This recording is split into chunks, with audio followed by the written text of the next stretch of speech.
bring the meeting of the TPB for the EPMPO to order. Could ask you all to stand for a pledge of allegiance. I pledge allegiance to the flag of the United States of America and to the republic for which it stands, one nation, under God, indivisible, with liberty and justice for all. Thank you all. And before we go to the agenda, if y'all would just indulge me for a second. Few of us lost a friend in the last couple days, someone who was facing a severe issue related to mental illness, led to him taking his own life. And so I'm going to ask for a moment of silence in just a second for him, for his family. But I also want to just encourage all of you to, especially during the holidays, think about those folks that maybe you haven't heard from, maybe you need to talk to, maybe you need to reach out to. You don't know what people are going through. You don't know the isolation they may be going through, and the holidays sometimes bring those things to the forefront for a lot of folks. So keep those things in your mind. I'd ask you to please join me in a moment of silence.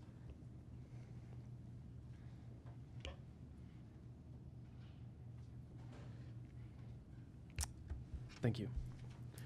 You have open comment? We do have public comment. We have Mr. Mike Rooney. Oh, nothing right now. Go ahead. Okay. We have Mr. John Iberg. Mr. Iberg?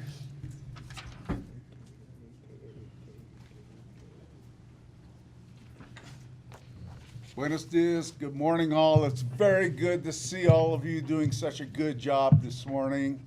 And I'm sure you do all the time anyway. My name is John Iberg, a.k.a. Juanito Iberg, a.k.a. Biker John. I'm an expert bicyclist with over 40 years, 100,000 miles, 160,000 kilometers experience. I am a wannabe Mexican. Allow me to explain that. This past June, I pedaled 2 countries and 5 states. And Ruta Dos, going west from Juarez, has got to be one of the most challenging roads I have ever pedaled around the world. No shoulder, crumbling edges, potholes. Yet, every motorist used extreme caution, care, and consideration when passing me. That included 18-wheelers and 34-wheelers. For those behemoths to slow down and almost stop on the road is pretty incredible. I got to kilometer marker 42, to the only rest area I could ever find anywhere on that road. And I would take my usual 2 to 3 hour rest period during the heat of the day. And Dr. Myra and her husband Carlos and their 2 toddlers motored up to that rest area just to check on how I was. And I continued on. They invited me to their home in Ascension. I thought, oh, it's a few days away. So I got to Ascension. Things didn't quite work out, but that was okay. I was able to find a budget motel. I continued on to Janos, and next day, this is over several days. And then I was headed toward Agua Prieta on Ruta Dos. I didn't think Ruta Dos could get any worse. But I'm so grateful to the 2 Good Samaritan truckers who picked up me and my bicycle, my double vision, and gave me a lift through the torturous Sierra San Luis, Sierra Madre Occidental, and Ruta Dos becomes gravel and dirt and soil because it is being rebuilt. And I said, if there's more of this, I'm going to go north. And of course, they dropped me off at Agua Prieta, another great night in the budget motel, and I re-entered the U.S. at Douglas, Arizona. Within an hour, I was being right hooked. Fortunately, no collision, no damage done. And I said, back in the USA. And you do such a superb job with the roads. We have tremendous 5-star roads here in the USA. And I thank you for that. And no matter how diligent you are in trying to give us the safe roads and everything like that, Mr. Iberg, I'm sorry, you're 3 minutes. up. okay, I'm going to wrap it up. Makes no difference because it comes down to the road users. And I want to thank you all for giving us good roads. Let's hope the best for road users. Thank you very much. Preguntas, questions? Anybody? Thank you, Mr. Iberg. You're welcome. Appreciate it. Next, we have Mr. Neum Apodaca. Okay. Then no additional public comment. No at this others, time. okay. We could move to discussion action item 1. Discussion and action to approve the minutes of the October 20th Transportation Policy Board meeting. Okay. I'll entertain a motion. I have a motion to approve. Do I have a second? Second. I have a second. All those in favor? Any opposed? Any abstaining? Motion prevails. Move to item 2, please. Item number 2 is discussion and action to approve the recommendations from the Executive Committee to approve the year-end funds policy as drafted in your packets. Okay. Well, I know that Do you want me to read the policy, sir? Mayor Perea is not present. Anyone else from the EC want to?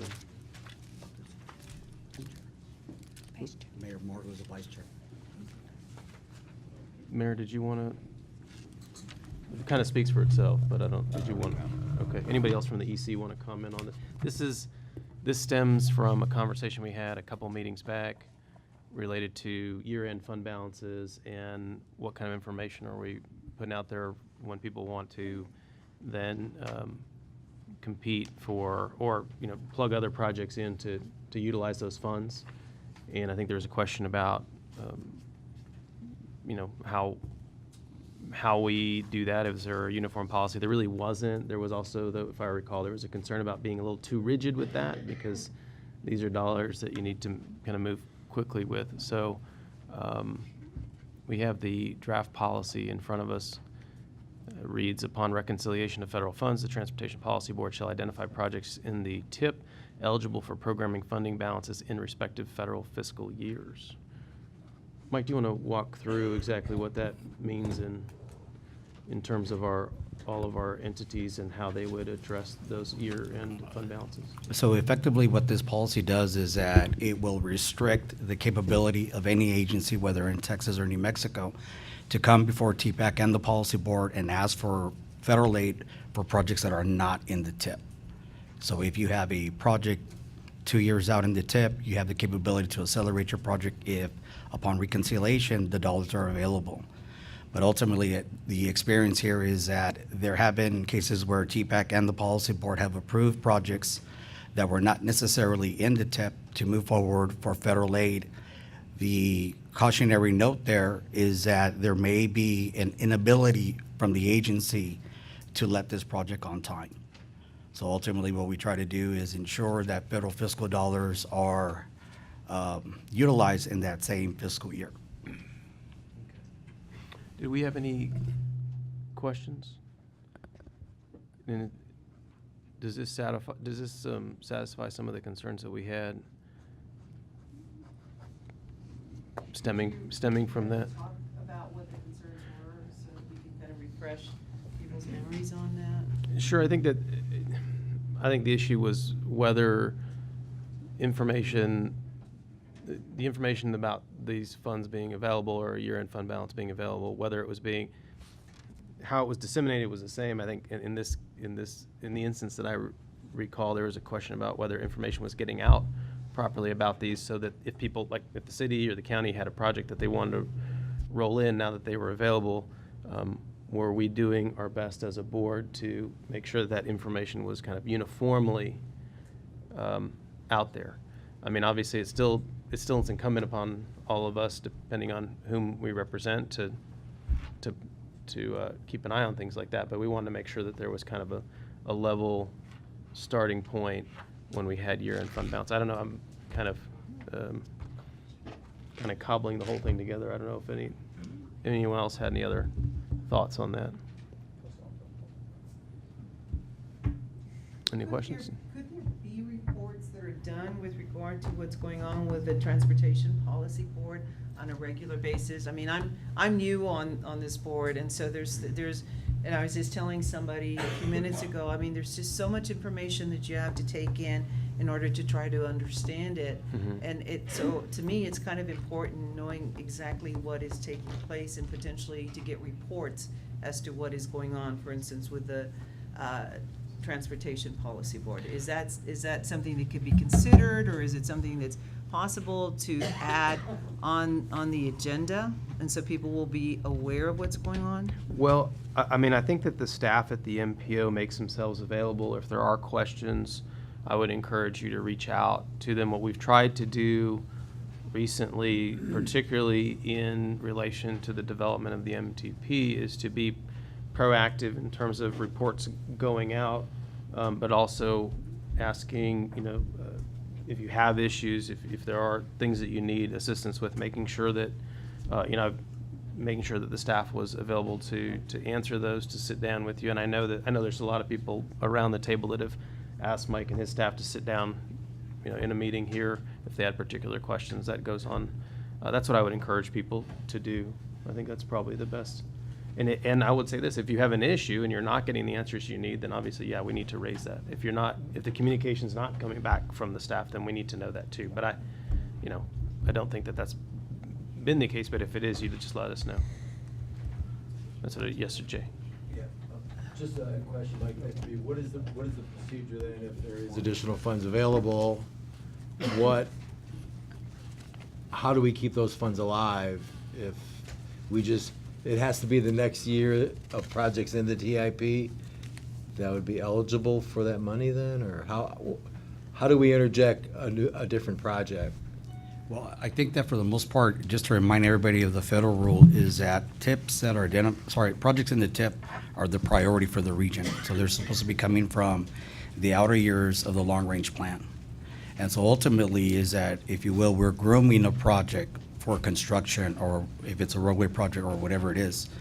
If this policy goes into place, the situation would be is that the MPO, through the policy board, would identify projects that can potentially be accelerated. So for example, if some metro had a project in the tip and it's 3 years out, if money became available in that specific fiscal year, we would entertain that. But ultimately, your project has to be in the tip in order to be eligible for the reconciliation of dollars. So could you then, because circumstances are always arising with whatever developments happen, and you have a tip that's out there, and there's additional money, let's say there's $1 million available, and other circumstances have evolved to say, well, this project really this is a new project, but that really should be addressed now.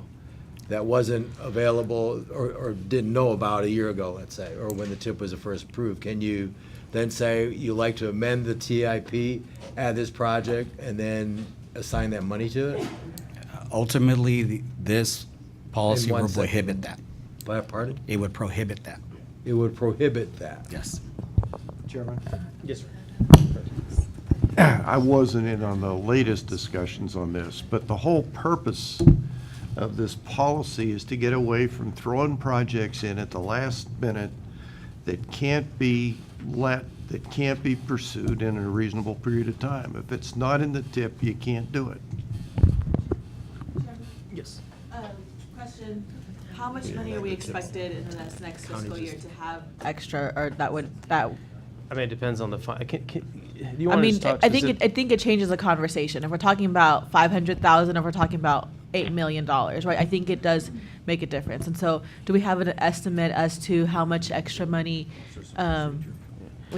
Well, I mean, the amount I don't think the amount is really definitive. It's to make sure that whatever that number is, that the projects are projects that have been vetted, that are part of the process, and so that way it's a little bit more transparent. I think that was the concern, was that we're going to pull projects in that didn't really exist, or that are, kind of pulled together rapidly. And this is something that we've identified. The tip we've identified. It's been through the system. And so, do you want to identify? Do you want to talk about specifically what the fund balance was in this, the thing that kind of created the conversation here? So upon some level of reconciliation between the local TxDOT district staff and the MPO staff, there was a balance of nearly $25 million with regard to CMAQ, and that's the air quality money that we received for being non-attainment for the air standards. But ultimately is that $25 million is subject to availability. And so there was an incident where the MPO was approached by one of the local members for 2 transit projects. And so ultimately, this was done in between 2, how would you call them, step updates. So we have quarterly updates, and they were in between them. And so there was an observation that these projects may not be eligible to move forward because of the process that is required not only by the MPO, but also by the state and the federal partner to ensure that it lets or it obligates within the prescribed year, which in this case would have been fiscal year 17. So going back to other policies that this board has approved is that there is a prohibition that in the event that in the stated fiscal year 17, the project can't let, and by the second quarter, then the policy board has the authority to remove the funding for that project. And we've actually done that quite a bit. But ultimately here is that until we did a reconciliation that would happen in late November, that would have the TxDOT Commission review that and approve that, those numbers become subject until the process is complete.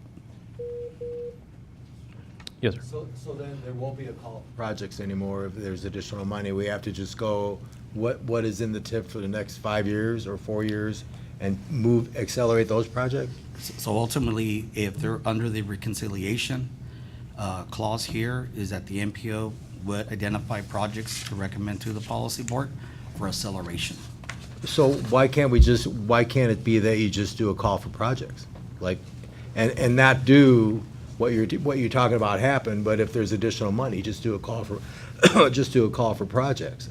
So that's actually. And that could be a accelerated TIP project, That's or it could be actually- something that came up that you now want to pursue. Well, I think that's the state of practice that we have here, is that once we identify money, we let the policy board know that there's available monies.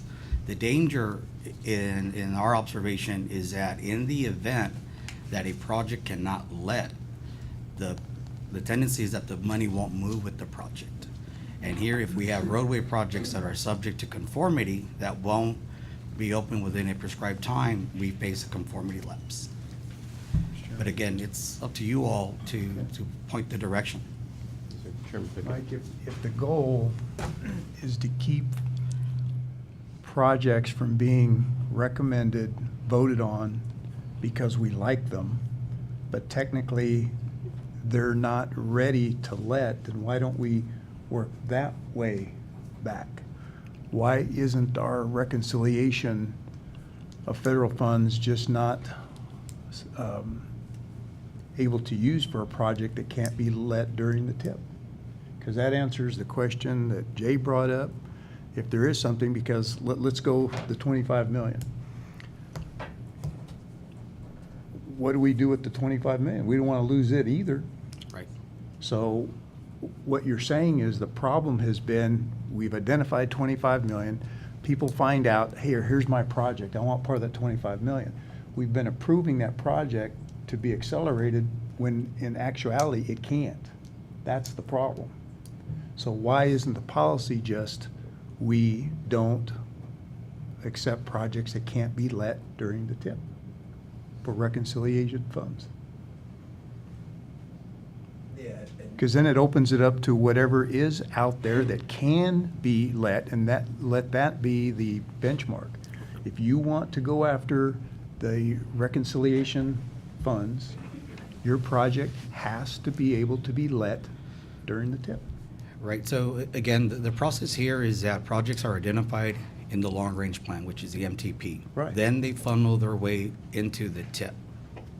And so that's exactly what you're explaining, is that, so here we would look at the universe of projects, and we would be able to identify those projects, whether they're in the MTP or in the outer years of the TIP, and they could be accelerated. I think the observation is that in the event that there's a project that is not contained in the MTP and TIP, will be prohibited. And again, there are circumstances when you can get all your boxes crossed, and it's not in the MTP, it's not in the TIP. We're limiting ourselves again. I'm saying, let's just make the policy, if it can't be let, it's not eligible with reconciliated funds. Everything else is possible. Because that's the problem. That's what I'm trying to get at. That's what we have been complaining about. We thought a project was good. Maybe all of us, yeah, that's a great project. We didn't realize at that policy level that the sponsoring entity could not get all their ducks in a row in time. We weren't aware of that. We've been approving projects that we thought were good. So let you, the staff, vet those, and we're only gonna consider projects that can be let during that time period. My problem with that approach is that it's not part of any plan. You know, you pull projects out of your back pocket because you like them, doesn't mean it's in the regional interest, doesn't mean it's in anybody's interest other than the person who pulled it out of their back pocket. But Mike's recommending that it's in the TIP or the MTP, not a back pocket. I'm just saying that there's something out there, but that wouldn't matter. If there was something really unusual that came down from the mountain, we'd all have to meet no matter what. But if it's in the TIP or the MTP, we have agreed as a region, it's a good project. Well, and that's what I'm saying. It has to be in the TIP or the MTP. And Yeah. that would work. Yeah. So that's what that said, right? I don't think that's what it says.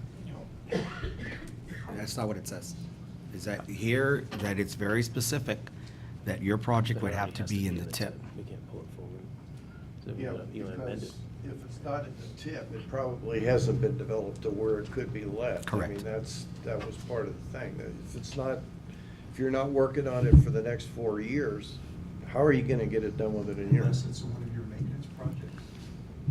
Your maintenance stuff, you can get done like that. Well, I've already said I'll spend all the CMAQ money for the next 10 years, so you don't even have to worry about it. There you go. Roger, did you? Thank you, Mr. Chair. Roger Williams with the El Paso EPMPO. A couple of things. One, the importance of what we're talking about here is for reconciliation purposes.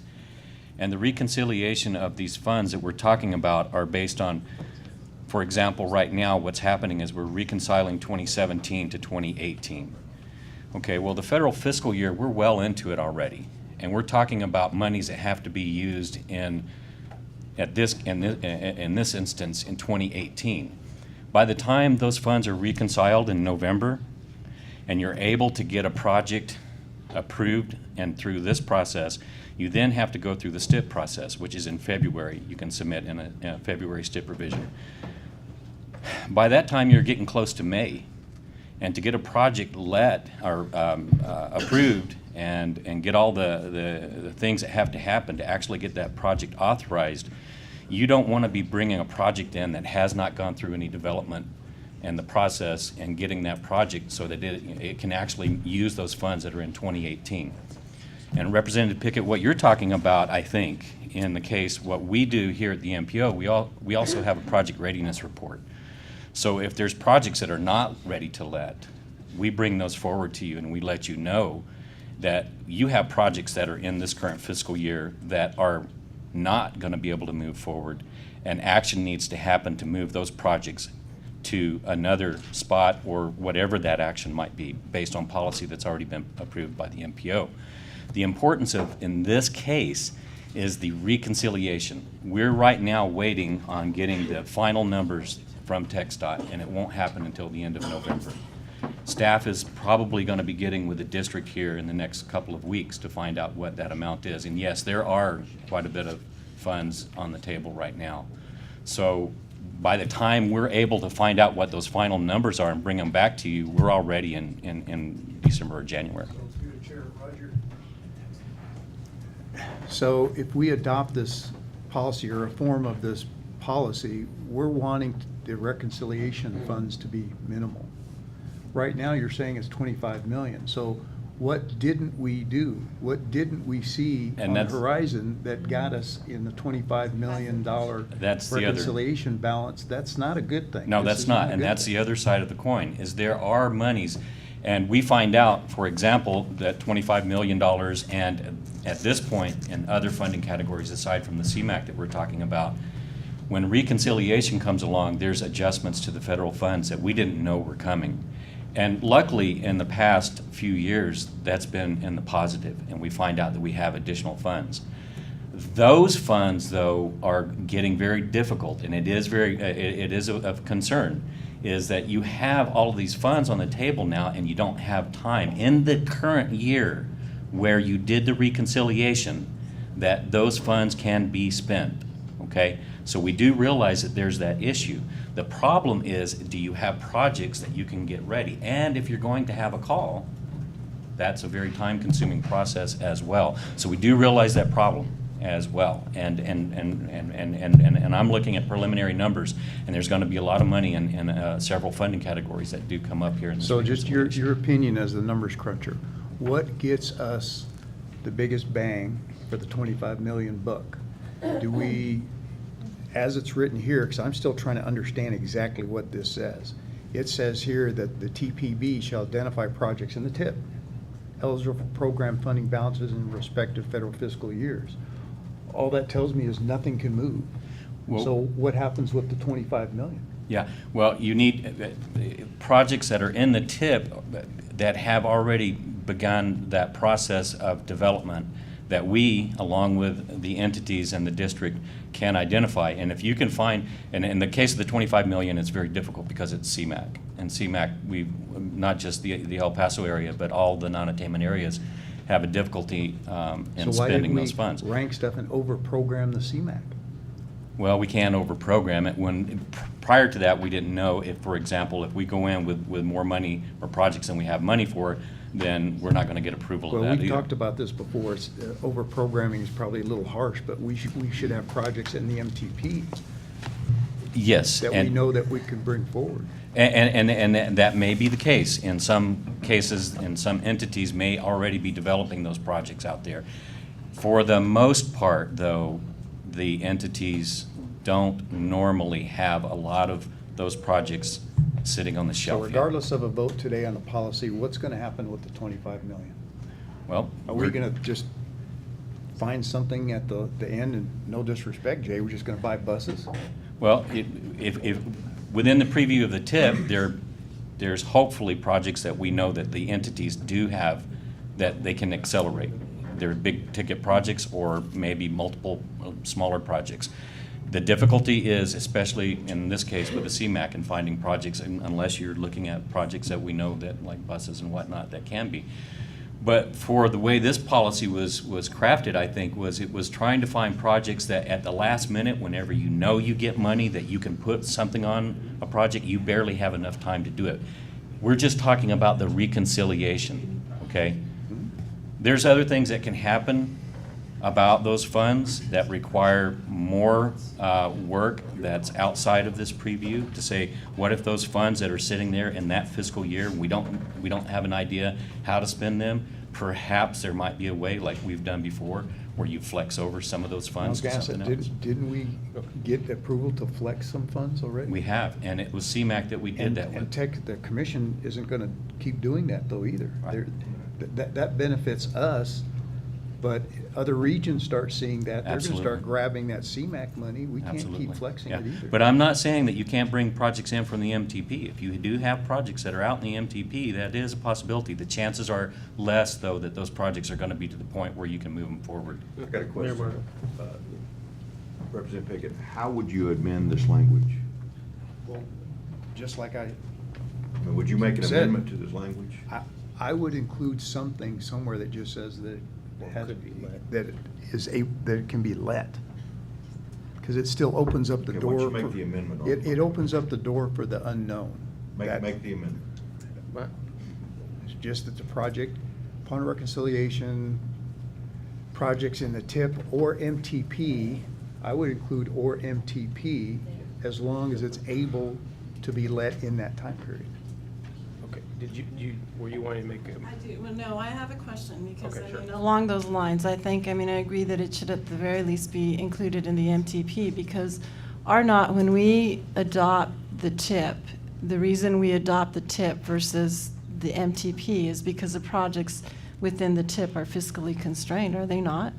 So why would we then limit in terms of once you do a reconciliation and we have more funds than what was originally, why would we limit it to the TIP when those projects are already funded? So to me, it doesn't make sense to just adopt it the way it is, just within the TIP. Do you agree with his amendment? Yes, Then second it. second. Wait, let's be clear what the amendment is.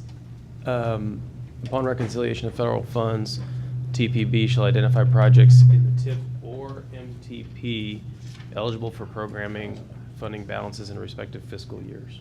As long as the projects are able to be let in that specific time period. Motion and second. Is any discussion on the amendment? Yes, Commissioner. Does this include non-construction projects? I mean, to this. It would include anything that's eligible. for the Eligible, funding. the eligibility is the key. Okay, So whatever's eligible, It's already in there. right. yep. Okay, yeah, I agree. I mean, I agree. As long as project ready, because since project readiness is an issue, I mean, I do agree with this. So we know Jay's coming back with buses This isn't a bus question. Well, it could be. But Well, it could be. I mean, no, it very well It could be. could be, right. If there's a letting issue, if there's at risk of losing the funding, and, Right. and, I mean, I would much rather it be spent on. Because we have my issue is that the CMAQ dollars, as you heard, are very specific. We couldn't spend all our CMAQ dollars, so this policy board, and I approached the commission and said, would you change some dollars for us? Would you take a CMAQ dollar and give us a different dollar back so we can spend it on a wider use? They did, but that was kind of like a one-off. If we keep asking them to do that, they're not going to give us CMAQ dollars at all. If we don't get CMAQ dollars, that's just a number that goes down. So it's incumbent upon us to spend the CMAQ dollars, because they're not going to be changing money for us anymore. So the amendment passes. Okay. Do we have any further discussion on the, yes? Just a question, just so maybe let's say we apply for a Tiger grant. Tiger grant's not in TIP, MTP yet. We're just trying to get some Tiger money for a $25 million project. And we get approved $20 million for that Tiger grant. So there's $5 million difference. And let's just say there's money available after reconciliation to add that $5 million to make that project whole as was planned. So Then there would be a motion brought to this body that says disregard this policy in that instance. And it would be a vote of the body. We have a policy, and rules are, made to be broken, but you have to have a policy. But at that point, Right. you would come before the Well, body we- and say, here's why I think we should not apply the policy in this instance. Okay, so I guess that was my question. So as long as this board approves, this project should go into TIP for next year to match the Tiger grant, and then we could get additional money available if that's what the board so chooses. Right, but I think that logic also, it also applies to any other agency. So if Right. the state was awarded money through their commission, and we had to go through the entire MTP TIP redevelopment, that's also on the table. After yesterday, the Unified Transportation Plan is now in flux. They may be moving all kinds of money around again. Right. We don't know. Commissioner Pettis? Well, to Mr. Granacci's point, I mean, I guess to address that, rather than having a policy where the board would have to negate the existing, or to go against the existing policy, I mean, can't we create a policy that's flexible enough where it includes that, where projects such as the one that he mentioned would be eligible for reconciliation funding I think you as do well? that- I think you do that, Commissioner, if his action is to amend the TIP or the MTP. Because the policy would be as long as it's in the TIP or the MTP. So if he brings a project that's in neither one, his motion is really just to bring it into the TIP, which makes it eligible. Bring it into the MTP, that makes it eligible. Accomplishes what we're talking about. But is there enough time to do that? I think you could do it all in the same meeting. Yes. You can say, okay, we have this grant, we explain, this is the grant, we're short funds because we didn't get as much as we wanted, but there's the money available from the reconciliation, so you can amend the project to go in the TIP, then you can add the reconciliation money towards that project. We've done that before, it would be two separate motions. He'd be amending the TIP, yes or no. If it was yes, then the second motion would be, it's now eligible. And it's ready, it would be ready to go. I mean, it's part of the grant. Let's call for a vote. Mr. Felix, sir. Yeah, first of all, I don't know why, if something's important enough to go after a Tiger grant, it wasn't in the plan to begin with. But beyond that, I think what we're trying to avoid are those projects that, Caused the 25 million. well, the projects that just don't make any sense that you throw in at the last minute, that don't have any regional significance, that are just kind of a useless. Yeah, well, I'm going to vote for the policy, for the amendment, so that's fine. But that's what we need to do. I wouldn't want to make it any broader and go back to the old project call. All right. Can you read the policy as amended? Make sure that we have it correct. So it would read, upon reconciliation of federal funds, the Transportation Policy Board shall identify projects in the Transportation Improvement Program or the Metropolitan Transportation Plan eligible for programming funding balances in respective federal fiscal years, if available to let in the specific time period. Okay. And I have a motion and a second on that, on the amended year-end funds policy. Any further discussion? All those in favor? Aye. Any opposed? Any abstaining? Motion prevails. We do have public comment on item number 3, Okay. and we have Mr. Scott White.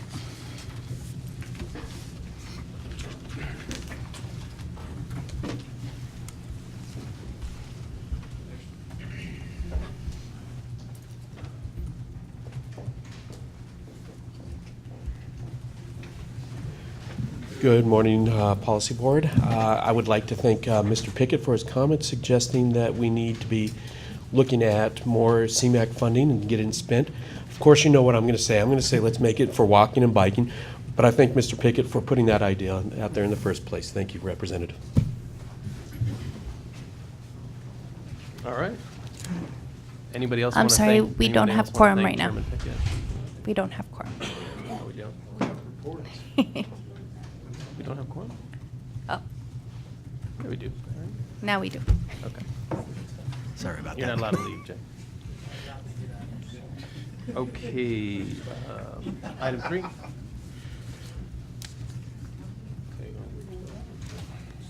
Thank you, Mr. Chair. Roger Williams again with the El Paso MPO. Just to refresh everybody's memory, the Destino 2045 MTP is the long-range transportation plan that's required. We do one every 4 years in a non-attainment area. So MPO staff has been working along with Alliance Transportation Group for several months now in the development of the plan. We've already given reports on this and provided reports to the EC and to the TPB on a every 2-week basis. The plan has gone through the first round of visioning and public involvement. We've also developed the required federally required metropolitan plan performance measures in a performance-based long-range transportation plan that you guys have already heard and made recommendations on what those performance measures should be.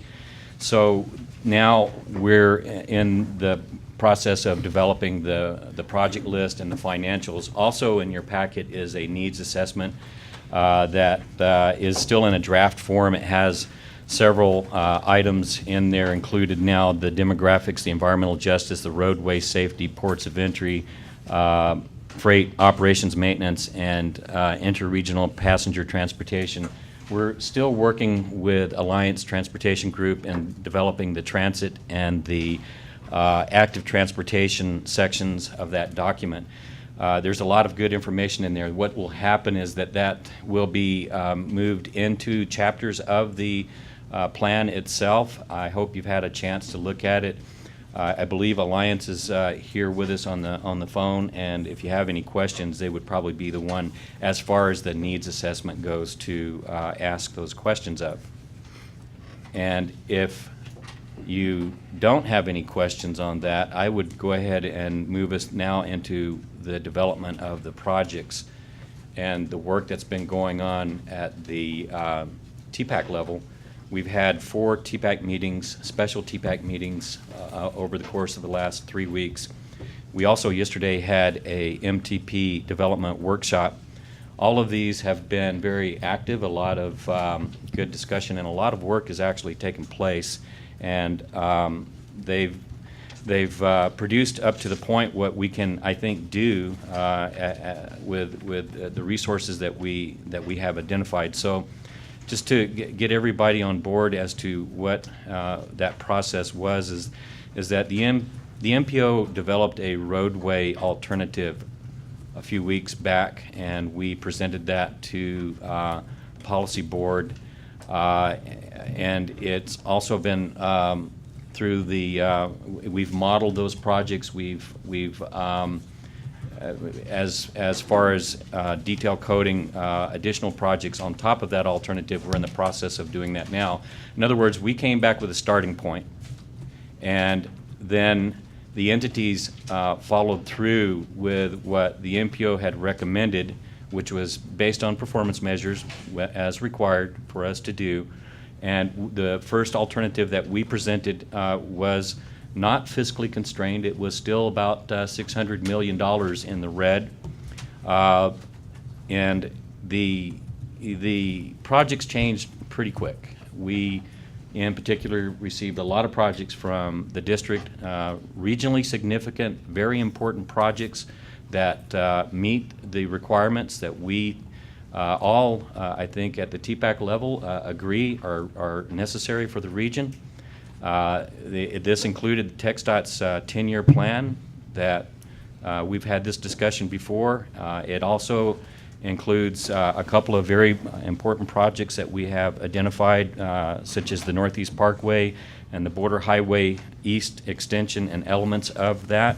And we're also going through an amendment to our current plan right now. So that plan overlaps this plan, and the amendment to that plan is also, and was also included in the MPO's first alternative and recommendation that came out from the beginning. And then we took that and we grew it to about a $1.8 billion deficit.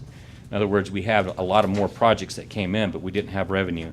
And as I have presented in the past, the revenue streams that we were identifying are on the Texas side. Let me stay there first. We're about $1.4 billion. And this is in the Unified Transportation Program, TxDOT's document that they use for funding purposes. And there's specific funds. There's 12 traditional funding categories that are used, that we've always used here. Those funds are what we identified that were available. I mean, that's what we can see. We know that they're there. We know that there's other things that need to happen because we were not able to fund all the projects. And there's other mechanisms and other ways to go about doing that. There's at the TPAC level been a lot of discussion about that. And I will tell you that TxDOT has proposed additional funding, that there's a couple of mechanisms that can be used. The Clear Lanes initiative that's specific to Texas is looking at potentially funding future projects, and 2 projects in particular, the Northeast Parkway and the Montana Phase 2, which together are over $700 million, was identified as being potentially funded with the Clear Lanes initiative.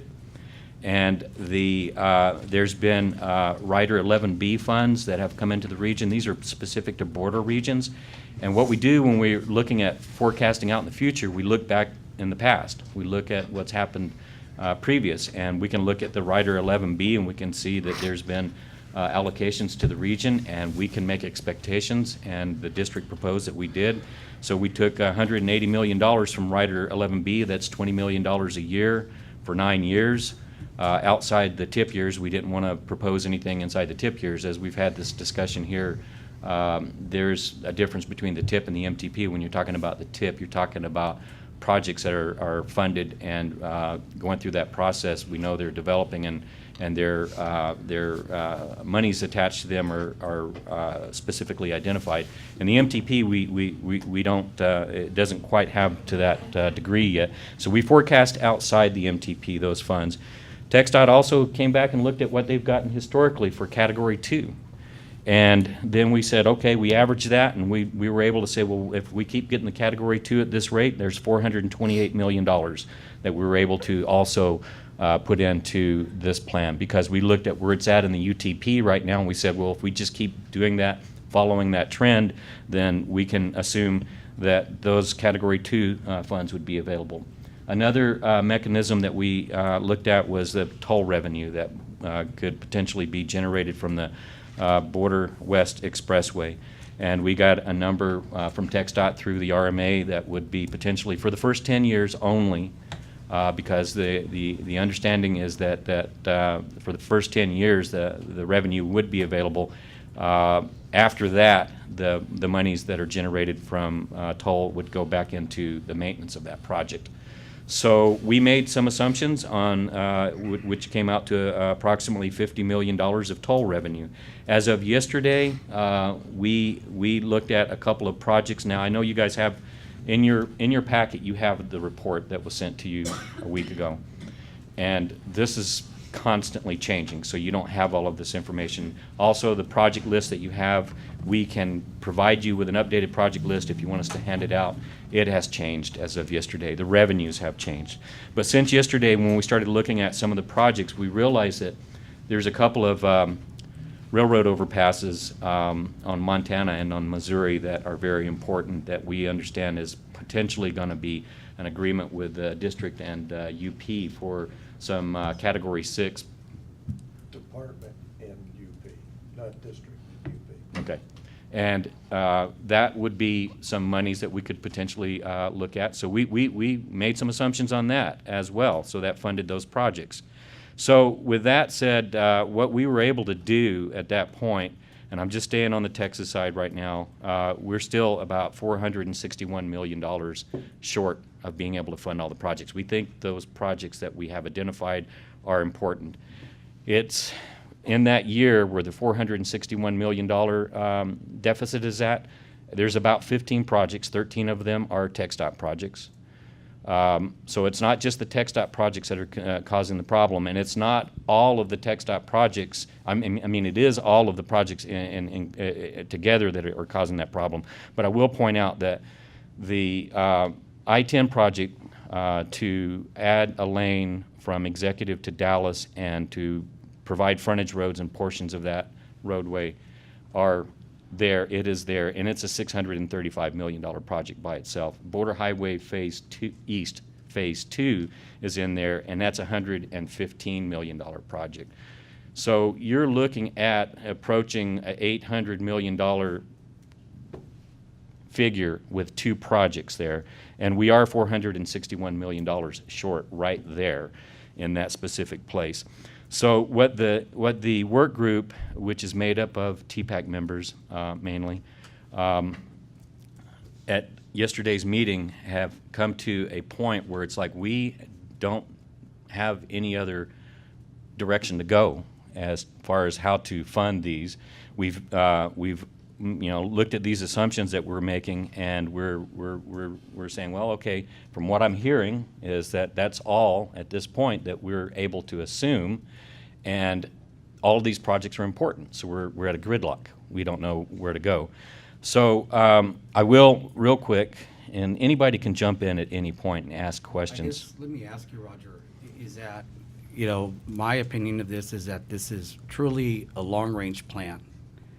And so I guess the cautionary note here is that we have many projects that are of regional significance, and we're trying to find a way to fund them. So I think for the sake of the policy board knowing, have we exhausted all reasonable expected tools that are in the toolbox? Or are there other tools that this policy board in competence can direct TPAC to utilize so that we're able to reach that gap? Because again, is that, as I've noted before, is that we're gonna develop this plan again in 2 years.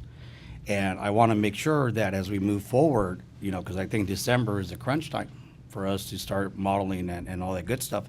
But at the end of the day is that we need to find a way to financially secure these projects to be identified in the MTP. There's projects from the district, there's projects from the city, there's projects from Sun Metro, and et cetera. Yep. It really is a long-range plan, and I would, you know, argue that maybe there are some tools that we probably could identify that, you know, would move us forward. Yes, there's talk right now. You guys received a presentation this morning from TTI about TRZ money. We've had meetings with TTI and with the County of El Paso, San Elizario, and Socorro, and we're hearing that there could potentially be some TRZ money identified to do the actual work that develops the real TRZs, and the expectation that those TRZs would produce are further out than us in our ability to actually do that. Yes, yes, sir, and elements of the Border Highway East. The Border Highway East itself, we've got the first 2 phases, which would take us from Loop 375 to basically where FM 1110 is at. There's a connection to FM 1110. There's what was called the Old Waco Tanks extension that would bring it down to the Border Highway East. And there's what's Arterial 1, which is the Tiwa Boulevard, if you will. Those are 3 connections from the Border Highway East that would go up to I-10. Those are all being looked at for possible TRZ monies. We haven't come up with a number yet, and I'm understanding that that is coming. So there's still the possibility of some funds. There's other, you know, when what we always do is we look at what, you know, and in the past what's happened, and try to use that to guide us in the future. So what's kind of hard in some cases is historically we haven't seen a pattern develop in some of these mechanisms.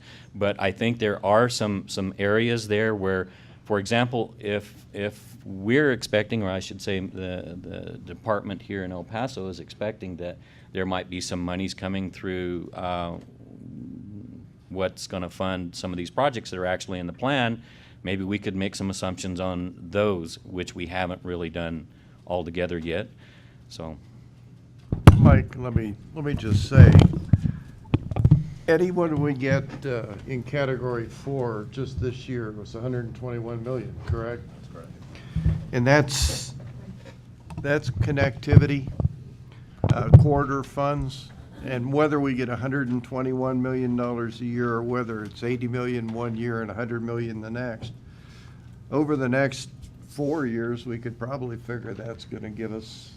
And if you take an assumption like that and you start looking at it throughout the 2045 horizon, making some reasonable assumption on what we think we're going to get based on what we've got before is the kind of thing where at the TPAC level, I've been trying to say, well, why don't we do that? But I know there's been some reservations. So there and some TRZ money, I think might be a possibility. By the way, I would object to, we came up with a whole bunch of extra projects. I think all of our projects, other than the I-10 project, have been in the program for quite some time. And I have no problem leaving the I-10 out of it right now through this update, because it's going to be a $2 or $3 billion. It's not going to be 600 million. So, but I think we can make some reasonable assumptions based on the Category 4 money, the corridor money, some things that we're trying to do with New Mexico to get special funding for the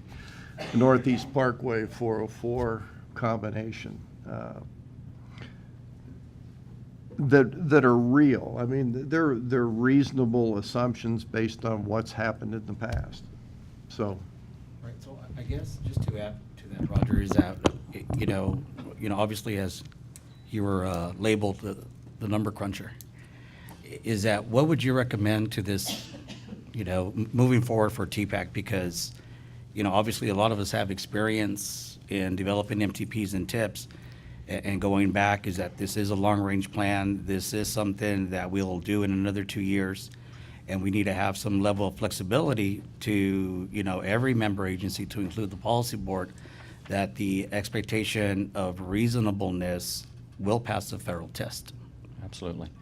Well, I think what I'm hearing, these things that are being discussed right now will help us tremendously in funding what's already been identified as important projects in this plan that we haven't actually yet been able to bring to the table.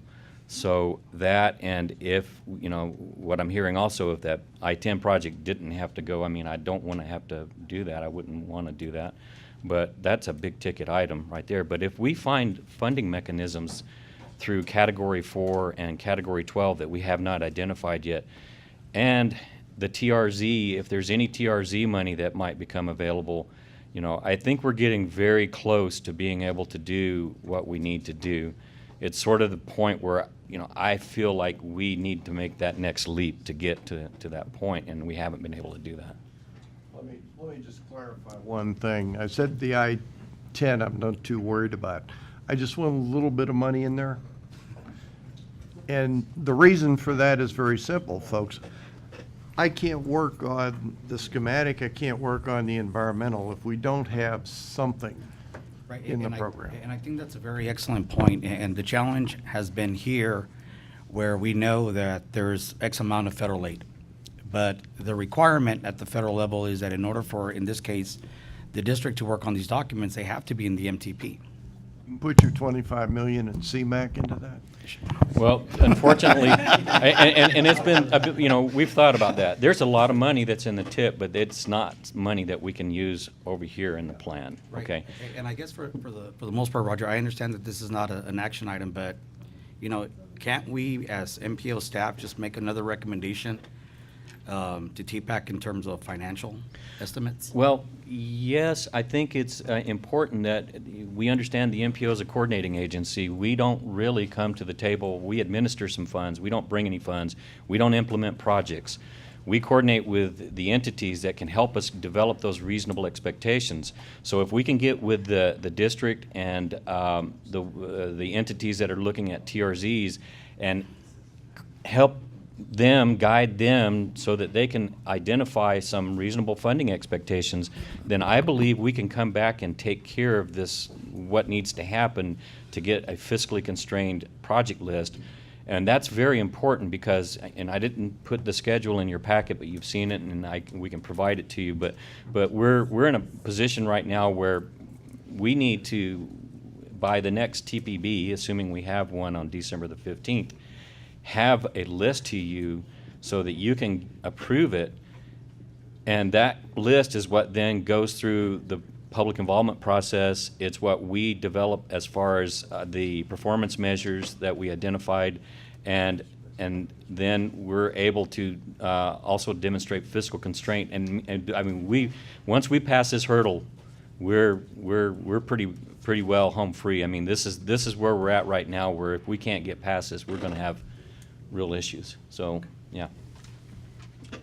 And that's about all I have. I mean, if you have any questions, I'd be happy to answer them. Are there any, yeah, go ahead, Jim. Yeah, and so just one question would be then, so you can footnote projects in there that are, let's say, 10 years away, saying, yeah, this is gonna be, maybe a Tiger grant. If you don't get the Tiger grant, obviously, that's gonna extend that MTP project out, Yeah, Can't you well, just footnote that and add that? Footnotes, Those with no. extra grant monies? No. We need to have a reasonable assumption, and I'll go to the transit side. There's 3 projects on the transit side, and we've had meetings with Sun Metro in the last week or so to help understand how can we keep these projects in there. And I know the coordination is going on with the city and with the Federal Transit Administration to try to find ways to identify FTA funds and potential future local monies for those. We can't just footnote something, because what the Federal Highway Administration looks at is fiscal constraint. They look at the bottom line. They want to know you've got enough money to cover the projects. So if we, again, back to to what Mike was saying. This is a long-range plan. This is, for planning purposes, we can make some assumptions.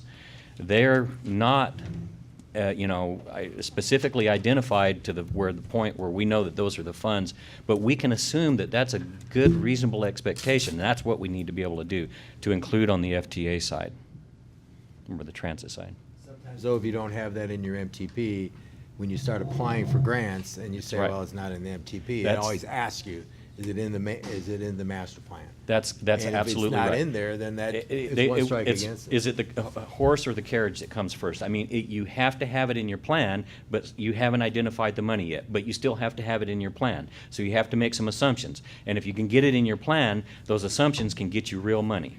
So that's where we're at. That's what we need to be able to do. Right, and I guess just to clarify that, is that the functionality here, like, it's been mentioned before, it's regional significance.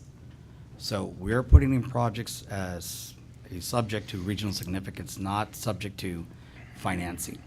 So if this policy board feels that there's projects out there that meet that federal requirement, by definition, they're supposed to be there. The financing comes later.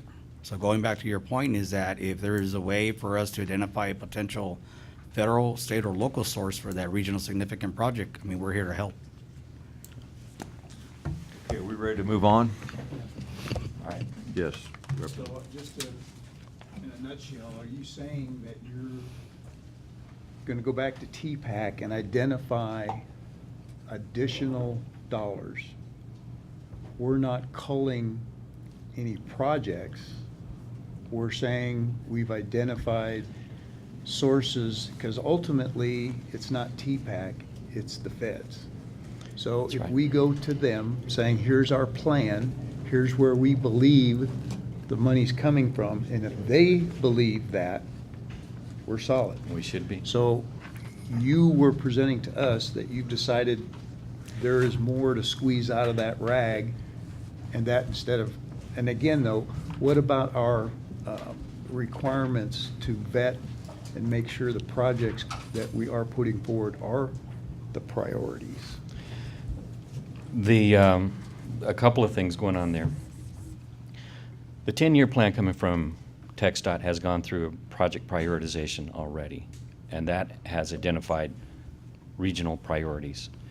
We accept that as high priorities for the region, and we also have our project selection process, which we have utilized in this process at the MTP level, but more specifically at the TIP level. So there's things that you see on your report here that you can see roadway projects that are local, county, city, and Horizon. We've also identified Anthony and Vinton projects. Those have been submitted to the MPO through the project call and identified as priorities through the TPAC, through our project selection process in cases where we didn't have enough money and we had more projects than money, and which is very much the case here, and so we have, I think, a priority list, and I'll tell you right now that list is very much leaner than it has been in the past, especially when it comes to the local entities. But this plan is very different than in the past too, when we've had a lot more money to work with than we do now. And part of that, I think, and the message has been out to everybody, is start thinking about the next plan now. Because there's things we can do at the local level to develop, the priorities. We don't have a county comprehensive mobility plan. We don't have a 2008 comprehensive mobility plan that identified TRZ money, VRF money.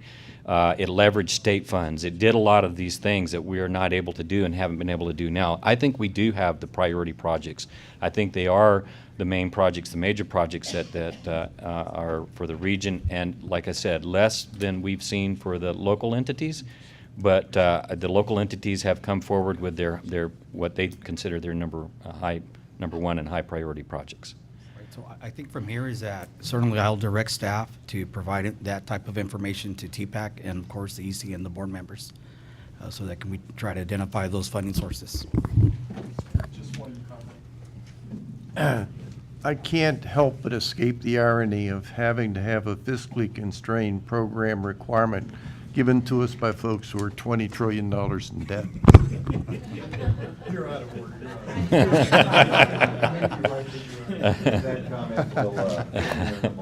Well, there's no action on this item. All Let's right. move into number Thank you. 4. Report item number 4 is the New Mexico Bike Plan.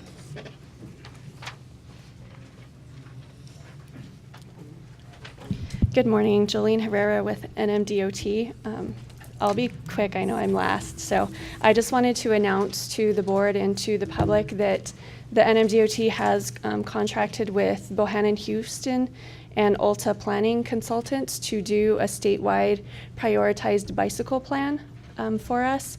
So there's several elements to this. There's a flyer in your packet. I think it's the very last page. It has the web address that Brian has pulled up on the screens here. And so it's a very interactive website. There's a map that you can click on, and you can zoom into different parts of the state and add comments. So you'll see that there's already a lot of comments on there. Routes that people would like to ride, routes that they do currently ride, things that they want to see improved or that they really like already about the roadways. We are accepting public comment through the end of December. So please, if you have interest in riding your bike in New Mexico, we'd really love to hear from you. Included also as part of the website is a questionnaire. It's about 30 questions, takes about 10 minutes, and so it really will help us decide what's important to the public. And so what we're going to be doing with all of this input is we're going to come up with the prioritized network and then develop standards for NMDOT to implement on those roadways as we do construction, reconstruction, and maintenance projects. And that's all I have, unless there are any questions. Do we have any questions at this time? Thank you. Thank you very much.